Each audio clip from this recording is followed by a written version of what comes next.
ನಿಧಿಗೆ ಏನೇನೋ ಕೇಳಿದ್ದಾರೆ. ಏನು ಮಕ್ಕಳಪ್ಪ ಗೊತ್ತಿಲ್ಲ. ಬಂದು ಒಂದು 5-10 ನಿಮಿಷ ಮಾತಾಡಿಸ್ತಾರ, ಖುಷಿ ಆಗುತ್ತೆ, ಹೋಗ್ಬೇಕು. ಈಗ ನೋಡಿ ನೀವೆಲ್ಲ ಬಂದರೆ ಎಷ್ಟು ಚೆನ್ನಾಗಿ ಇದು ಮಾಡ್ತೀವಿ. ಸುಮ್ಮನೆ ಆ ಹುಡುಗಿಗೆ ಹೋಗ್ಬಿಟ್ಟು, ಆ ಚಿಕ್ಕ ಹುಡುಗಿ ಇನ್ನೂ ಅದು ಆ ಹುಡುಗಿ ಹತ್ರ ಹೋಗಿ ಆ ಥರ ಎಲ್ಲ ಮಾತಾಡ್ತಾರೆ. ಏನಂತಲೇ ಗೊತ್ತಾಗಲ್ಲ. ದೊಡ್ಡವರಿದ್ದರೆ ಅವ್ರ ಮದುವೆ ಆಗಿರುತ್ತೆ, ಮಕ್ಕಳಿರುತ್ತೆ, ಮಕ್ಕಳನ್ನ ಮಲಗಿಸಿ ಲೈವ್ ಮಾಡ್ತಾ ಇರ್ತಾರೆ.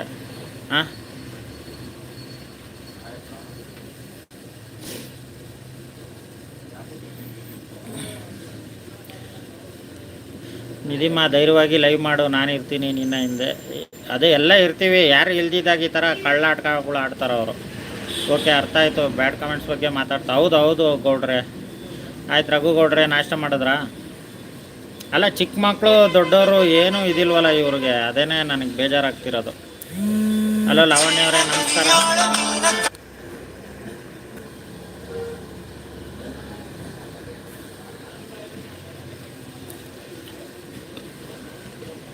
ಆಯ್ ವಸೀಂ ಬ್ರೋ ಅಂತವ್ರು. ಆರ್.ಕೆ ಅವರೇ ನಮಸ್ಕಾರ ಅಂತವ್ರೆ. ಹಾಯ್ ರಘುವಣ್ಣ. ಕನ್ನಡ ಅಂತ ಒಂದು ಚಾನಲ್ ಹಾಕ್ಕೊಂಡು ಬಂದಿದ್ದು.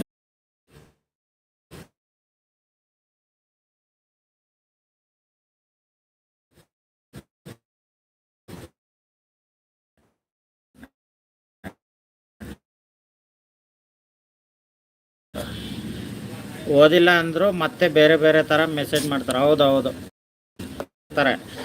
ಅಲ್ಲ, ಅದು ಇನ್ನೂ ಚಿಕ್ಕ ಮಗು ಥರ ಇದೆ. ಆ ಹುಡುಗಿ ಹತ್ರ ಹೋಗಿ ಆ ಥರ ಎಲ್ಲ ಕೇಳ್ತಾರಲ್ಲ.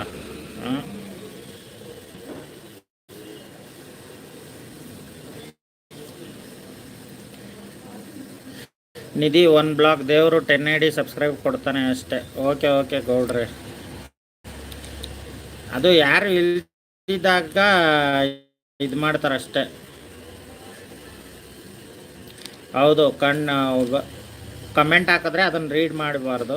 ಆದರೆ ಏನು ಮಾಡೋದು, ಎಲ್ಲರದು ಓದ್ತಾ ಇರ್ತಾರಲ್ಲ, ಮಿಸ್ಸಾಗಿ ಓದ್ಬಿಡ್ತಾರೆ. ಇರ್ತಾರೆ ಬ್ರೋ, ಸಮಾಜ ಅಂದ ಮೇಲೆ ಹೊಲಸು ಇದ್ದೇ ಇರ್ತದೆ ಬಿಡಿ. ಅವುಗಳಿಗೆ ರೆಸ್ಪಾನ್ಸ್ ಮಾಡಬೇಡಿ. ರೆಸ್ಪಾನ್ಸ್ ಮಾಡಲಿಲ್ಲ ಅಂದರೆ ಇವರು ಸುಮ್ಮನೆ ಎಲ್ಲರ ಲೈವ್ನು ಇಲ್ಲ. ತುಂಬ ಜನ ಕ್ಲೋಸ್ ಮಾಡಿದ್ದಾರೆ ಕಂಟೆಂಟ್ ಅವರೇ. ನೋಡಿ, ಬ್ಲಾಕ್ ಆಪ್ಷನ್ ನೀವು ಹೇಳ್ತೀರಾ ಸರಿ. ಎಷ್ಟೊಂದು ಜನ ಲೈವ್ ಬಿಟ್ಟಿದ್ದಾರೆ ಗೊತ್ತಾ? ಏನಕ್ಕೆ ರೀಸನ್ ಅಂತ ನೋಡಿ. ಎಷ್ಟು ಜನ ಲೇಡೀಸ್ ವಿಡಿಯೋ ಮಾಡ್ಬಿಟ್ಟು ಹಾಕ್ತಾ ಇದ್ದಾರೆ. ಕೆಲವೊಬ್ಬರು ನಾವು ಲೈವ್ ಸವಾಸನೆ ಬೇಡ ಅಂತವ್ರೆ. ಈ ಥರ ಎಲ್ಲ ಏನಕ್ಕೆ ಮಾಡ್ಬೇಕು ಹೇಳಿ? ಈಗ ನೀವು ಬರ್ತೀರಾ, ಸಪೋರ್ಟ್ ಮಾಡ್ತೀರಾ, ಒಂದು 5 ನಿಮಿಷ 10 ನಿಮಿಷ ಮಾತಾಡ್ತೀರಾ, ಹೋಗ್ತೀರಾ.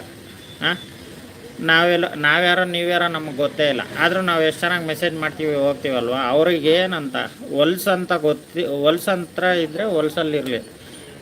ಚೆನ್ನಾಗಿ ಮಾಡೋರ್ಗೆ ಯಾಕೆ ಹಾಳು ಮಾಡ್ತಾವ್ರೆ, ಅದನ್ನು ಹೇಳೋದು. ಅವ್ರೇನೋ ಕಷ್ಟ ಇಟ್ಕೊಂಡು ಏನೋ ಅಚೀವ್ ಮಾಡಬೇಕು, ಇಲ್ಲ ಯಾರೂ ದುಡ್ಡು ಕೊಡೋರು ಇರಲ್ಲ, ಏನೋ ಒಂದು ಸಮಾಜದಲ್ಲಿ ಹೆಸರು ಮಾಡಬೇಕು, ಏನೋ ಒಂದು ಅಮೌಂಟ್ ಬಂದರೆ ಅವ್ರಿಗೂ ಏನೋ ಒಂದು ಯೂಸ್ ಆಗುತ್ತೆ ಅಂತ ಲೈವ್ ಮಾಡ್ತಾರೆ ಅಲ್ವಾ. ಯಾರು ಸುಮ್ಮನೆ ಬೇಕಾಬಿಟ್ಟಿಯಾಗಿ ಮಾಡ್ತಾ ಇಲ್ಲ.